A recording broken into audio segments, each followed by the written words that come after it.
Students, last class में अपन ने antigen के बारे में डिटेल से डिस्कस किया था। एंटीजन होता क्या है, एंटीजन की डेफिनेशन क्या होती है, और एंटीजन से रिलेटेड एक शब्द पढ़ा था, दैट इज़ एपिटोप।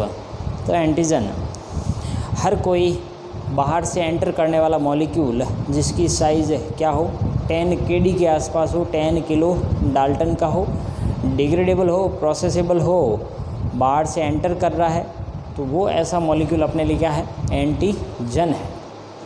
एंटीजन का दूसरा शब्द बताया था, दैट इज़ इम्यूनोजन। एंटीजन को इम्यूनोजन भी कहा जाता है क्योंकि ये अपने इम्यून सिस्टम को जनरेट करता है या अलर्ट करता है, इसीलिए इसको इम्यूनोजन भी कहा जाता है। तो एंटीजन से रिलेटेड एक शब्द पढ़ा था अपन ने, दैट इज़ एपिटोप। एपिटोप के बारे में बताया था कि अपना इम्यून सिस्टम पूरी बैक्टीरियल सेल को रिकॉग्नाइज नहीं करता, उसके एक पर्टिकुलर पार्ट को रिकॉग्नाइज करता है। उस पर्टिकुलर पार्ट के लिए वर्ड यूज़ लेते हैं, दैट इज़ एपिटोप। तो एपिटोप क्या है? एपिटोप एंटीजन का वह पार्ट जो अपना इम्यून सिस्टम रिकॉग्नाइज करता है या इम्यून सिस्टम के प्रोटीन उसको रिकॉग्नाइज करते हैं, वो उस एंटीजन का क्या है, एपिटोप कहलाता है। तो epitope it is a part of antigen, antigen का ही पार्ट है, विच इज़ रिकॉग्नाइज, जिसको अपना इम्यून सिस्टम रिकॉग्नाइज करता है, which is recognize by our immune system. हमारे इम्यून सिस्टम की सेल बैक्टीरिया या पैथोजन के जिस पार्ट को रिकॉग्नाइज करती है उसको नाम दिया अपने क्या, एपिटोप। तो जैसे ये कोई बैक्टीरियल सेल है, बैक्टीरिया, ये कोई क्या है, बैक्टीरियल सेल। तो इस बैक्टीरियल सेल के ऊपर खूब सारे ऐसे पार्ट पाए जाते हैं जिसको अपना इम्यून सिस्टम की सेल अपने रिसेप्टर के थ्रू रिकॉग्नाइज करती है। ये मान लेते कोई बी सेल है और ये हो गया B cell receptor. B cell receptor के थ्रू इस एपिटोप को रिकॉग्नाइज किया जा रहा है। तो एपिटोप क्या है? एपिटोप एंटीजन या बैक्टीरिया कह सकते हैं, एंटीजन का ही पार्ट है जिसको अपने इम्यून सिस्टम की सेल रिकॉग्नाइज करती है, दैट इज़ कॉल्ड एपिटोप। उसके बाद बात करते हैं, इसी से रिलेटेड एक शब्द आता है और दैट इज़ हैप्टन, उसके बारे में पढ़ते हैं आज। तो ये तो लास्ट क्लास की बात थी, एपिटोप की डेफिनेशन थी। अब बात करते हैं हैप्टन के बारे में। तो एग्ज़ाम में पूछा जा सकता है एंटीजन क्या होता है, एंटीजन के क्राइटेरिया क्या होते हैं, या अभी पढ़ा अपन एपिटोप क्या होता है, छोटा क्वेश्चन पूछा जा सकता है, इसलिए ढंग से पढ़ें। ये इम्पॉर्टेंट टर्मिनोलॉजी है किसकी, अपने इम्यून सिस्टम की या इम्यूनोलॉजी की। Now we discuss about hapten. तो शब्द है अपने सामने क्या, हैप्टन। तो हैप्टन होता क्या है, इम्यून सिस्टम से ही रिलेटेड वर्ड है हैप्टन। हैप्टन है तो एंटीजन ही, लेकिन ऐसे एंटीजन जिनकी साइज 3 या 4 kD के आसपास होती है या 3 या 4 किलो डाल्टन के आसपास। अपने बात की थी कि अगर एंटीजन की साइज छोटी है तो वो इम्यून रेस्पॉन्स जनरेट नहीं कर सकता। तो ऐसे एंटीजन जिनकी साइज बहुत ही छोटी हो, 3 या 4 kD के आसपास हो, वो है तो एंटीजन यानी बाहर से एंटर कर रहे हैं, लेकिन इम्यून सिस्टम को अलर्ट नहीं कर सकते due to their small size. Size small होने के कारण अपने इम्यून सिस्टम को अलर्ट नहीं कर पाते, ऐसे मॉलिक्यूल क्या कहलाते हैं, हैप्टन। तो हैप्टन की साइज अप्रॉक्स 3 to 4 kD। तो इतनी स्मॉल साइज के कारण ये इम्यून सिस्टम को अलर्ट नहीं कर पाते। तो एंटीजन, हैप्टन क्या है, एंटीजन ही है, which size is too small. Size small होने के कारण कांट जनरेट इम्यून रेस्पॉन्स।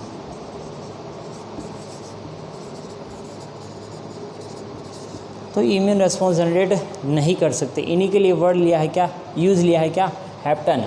यूँ कह सकते हैं ये जैसे कोई मॉलिक्यूल है, एंटीजन है जिसकी साइज 3 kD के आसपास है, तो ये 3 kD के आसपास वाला एंटीजन क्या कहलाएगा, अपने लिए क्या है, Hampton, that is Hampton.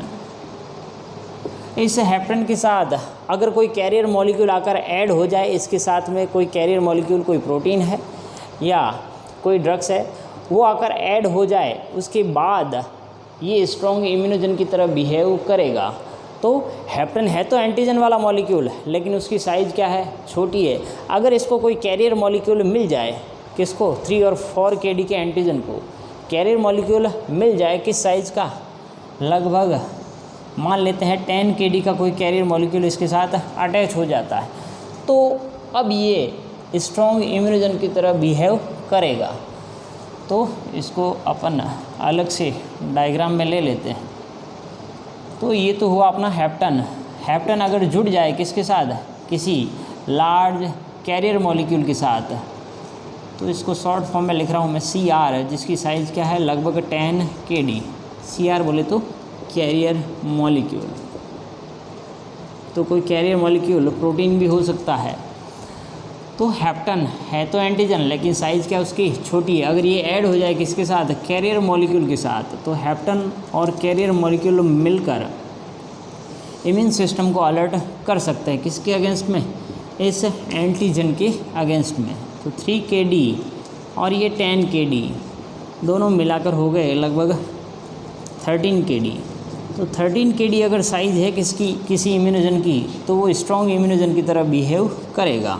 Now this hapten plus carrier molecule is respond as a strong immunogen या स्ट्रॉन्ग एंटीजन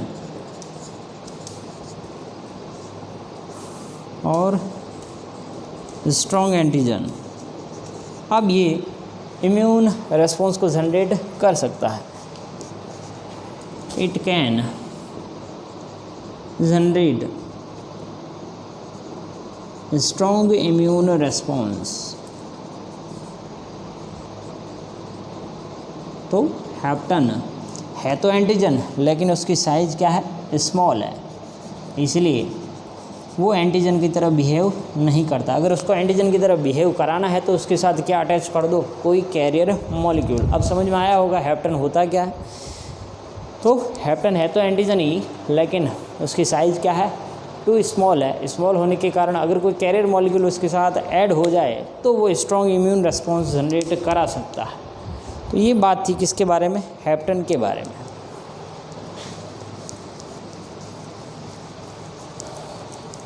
अब बात करते हैं एंटीजन का नेचर कैसा होता है। तो हैप्टन एक इम्पॉर्टेंट टर्म है जिसको ध्यान में रखना है आपको। तो हैप्टन की डेफिनेशन के बारे में बात करते हैं पहले, उसके बाद अपन उसके कैरेक्टर देखेंगे एंटीजन के। तो हैप्टन की डेफिनेशन, परिभाषा ये हो सकती है कि hapten as a antigen which can generate immune response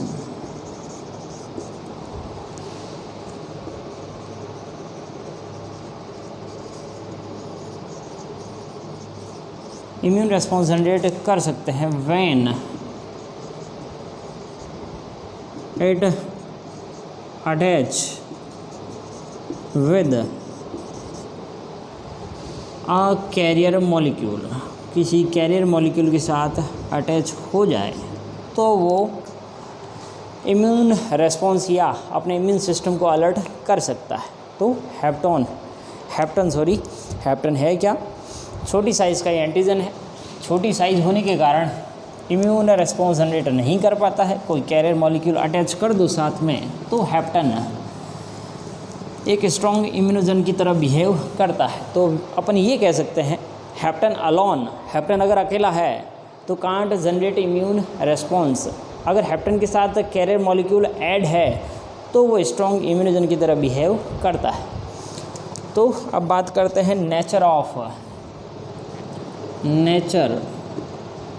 of antigen, antigen की प्रकृति कैसी होती है। तो जो अपने बाहर से एंटीजन एंटर करते, चाहे बैक्टीरिया हो चाहे वायरस हो, उनका केमिकल नेचर कैसा होता है उसके बारे में बात करते हैं।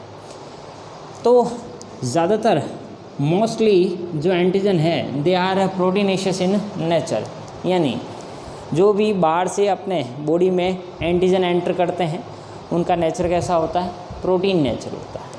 तो प्रोटीन नेचर 90% अप्रॉक्स 90% जो एंटीजन है वो प्रोटीनेशियस होते हैं,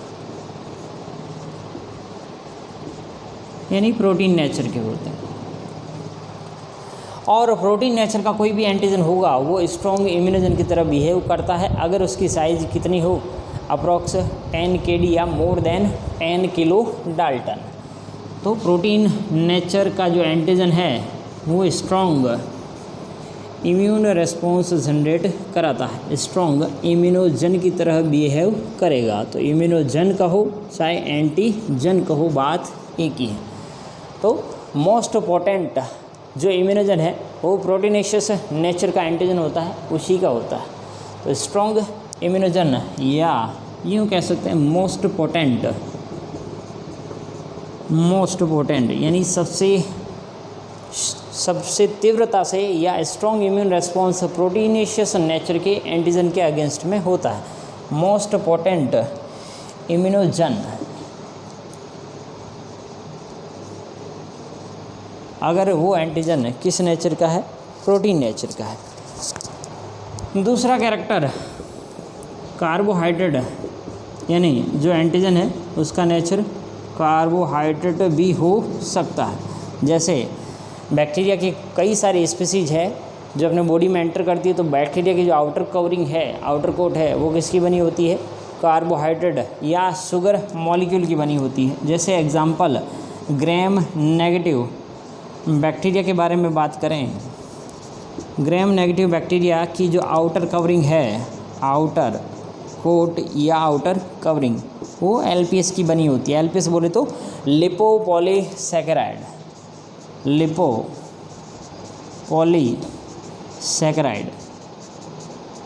तो ये लिपोपॉलीसैकेराइड की है।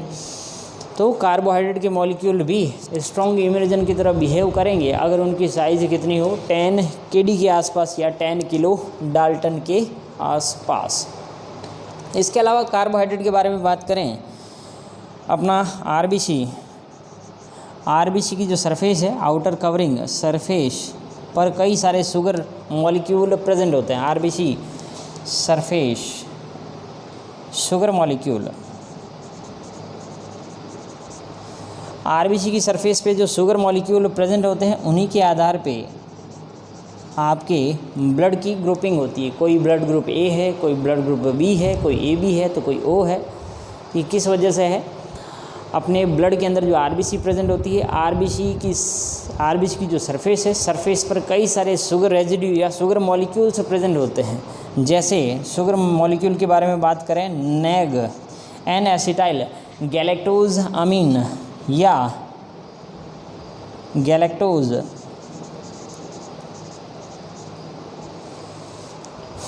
अगर नेग प्रेजेंट है तो उसका ब्लड ग्रुप ए होगा। अगर गैलेक्टोज प्रेजेंट है, गैलेक्टोज शुगर प्रेजेंट है तो उसका ब्लड ग्रुप बी होगा। अगर दोनों प्रेजेंट है, बोथ शुगर, तो उसका ब्लड ग्रुप ए बी होगा। अगर दोनों ही नहीं है तो उसका ब्लड ग्रुप क्या होगा, ओ। बोथ एब्सेंट तो उसका ब्लड ग्रुप होगा ओ। इसके अलावा आरएस फैक्टर भी होता है। आरएस फैक्टर अगर प्रेजेंट है आरबीसी की सरफेस पे तो पॉजिटिव ब्लड ग्रुप, और आरएस फैक्टर एब्सेंट है, आरएस फैक्टर भी क्या है, एक प्रोटीन है, एक टाइप का प्रोटीन है। तो नेग अगर प्रेजेंट है आरबीसी की सरफेस पे, ओनली नेग, तो उसका ब्लड ग्रुप ए हो जाएगा। गैलेक्टोज शुगर ओनली प्रेजेंट है तो उसका ब्लड ग्रुप बी। दोनों शुगर प्रेजेंट है तो उसका ब्लड ग्रुप ए। दोनों ही शुगर एब्सेंट है तो उसका ब्लड ग्रुप ओ होता है।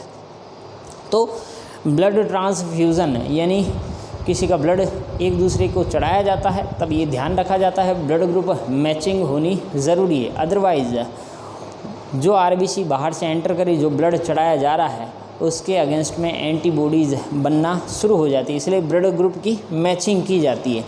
तो जो ब्लड ग्रुपिंग में A B C D blood group में जो आरबीसी की सरफेस पे पता लगाया जाता है किसका, शुगर मॉलिक्यूल का, उसी के बेस पे पता लगता है कि ब्लड ग्रुप कौन सा है। तो कार्बोहाइड्रेट भी कुल मिला के ये ध्यान में रखना है कि कार्बोहाइड्रेट भी एंटीजन का नेचर हो सकता है। इसके अलावा प्रोटीन कार्बोहाइड्रेट के अलावा और भी है केमिकल्स नेचर, जैसे कोई लिपिड नेचर का हो सकता है या कोई न्यूक्लिक एसिड के नेचर का हो सकता है। तो ए ब्लड ग्रुप है किसी का, उसको बी ब्लड ग्रुप पर चढ़ाया जा रहा है, तो बी ब्लड ग्रुप जो भी आरबीसी एंटर कर रही है वो उस ए ब्लड ग्रुप वाले के लिए क्या है, एंटीजन ही तो है, बाहर से ही तो एंटर कर रही है। उसके अलावा लिपिड नेचर भी हो सकता है आरबीसी का, लिपिड, जैसे लिपिड ए मॉलिक्यूल एंटीजन की तरह बिहेव करता है। इसके अलावा न्यूक्लिक एसिड बोले तो डीएनए आरएनए के मॉलिक्यूल भी एंटीजन की तरह बिहेव कर सकते हैं। ड्यूरिंग जब आरबीसी की सिंथेसिस होती है, आरबीसी के अंदर न्यूक्लियस एब्सेंट होता है, लेकिन जब आरबीसी बनती है, बनना स्टार्ट होती है, तब स्टार्टिंग कंडीशन में आरबीसी के अंदर न्यूक्लियस होता है, लेकिन जैसे ही आरबीसी मैच्योर कंडीशन में पहुंचती है तो वो न्यूक्लियस एग्जिट हो जाता है, बाहर निकल जाता है। यानी प्री मैच्योर आरबीसी में न्यूक्लियस मिलता है, लेकिन मैच्योर आरबीसी में न्यूक्लियस एब्सेंट होता है। तो जो आरबीसी से न्यूक्लियस निकला है उसके अगेंस्ट में भी कई बार एंटीबॉडी जनरेट हो जाती है।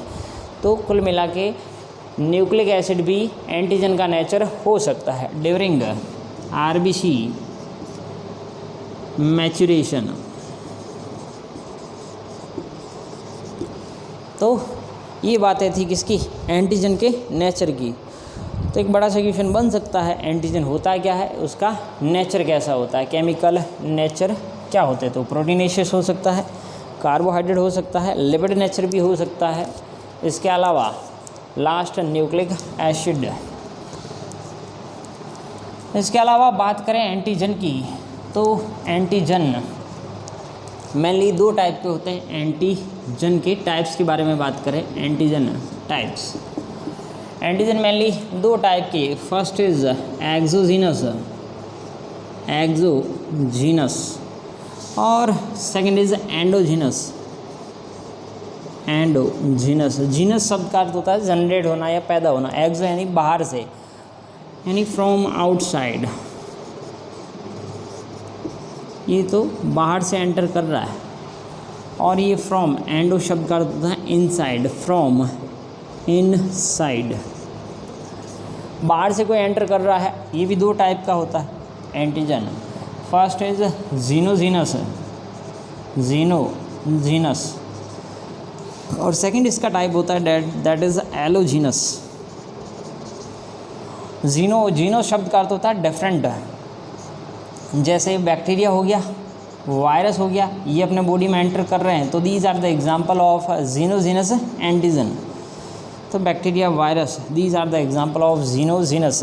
एलोजीनस का मतलब हो गया सेम स्पीसीज, जैसे ह्यूमन का ब्लड ग्रुप है ए और बी ब्लड ग्रुप को चढ़ाया जा रहा है, तो ए वाला जो ब्लड ग्रुप है वो किसकी तरह बिहेव करेगा, एलोजीनस एंटीजन, यानी सेम स्पीसीज। यहाँ पर सेम स्पीसीज का टिश्यू है वो ग्राफ्ट किया जा रहा है या एंटर कराया जा रहा है। जैसे ब्लड ग्रुप ए ट्रांसफ्यूज या transfusion to blood group B, तो ए ब्लड ग्रुप है वो बी ब्लड ग्रुप पर्सन को चढ़ाया जा रहा है, तो वो एग्जाम्पल किसका है, एलोजीनस एंटीजन का। एंडोजीनस, एंडो मतलब भीतर की, अपने बॉडी के अंदर कई सारी सेल्स अपना काम करना भूल जाती है या अपने प्रोटीन्स मिसफोल्ड हो जाते हैं और उनके अगेंस्ट में एंटीबॉडी जनरेट होना शुरू हो जाती है। यानी ये मिसफोल्ड प्रोटीन कहाँ से आए? अपने शरीर के अंदर ही पैदा हुए, काम करना था खुद का वो करना भूल गए, जेनेटिक म्यूटेशन की वजह से हो सकता है मिसफोल्ड प्रोटीन बनना स्टार्ट हो सकता है। तो खुद के सेल के ही misfolded protein, in misfolded protein के अगेंस्ट में भी एंटीबॉडी जनरेट हो सकती है। तो misfolded proteins are the example of endogenous antigen, यानी यूँ कह सकते हैं सेल्फ प्रोटीन, खुद के बॉडी के प्रोटीन्स के अगेंस्ट में एंटीबॉडीज़ बनना स्टार्ट हो जाए तो that is the example of endogenous antigen. Thank you.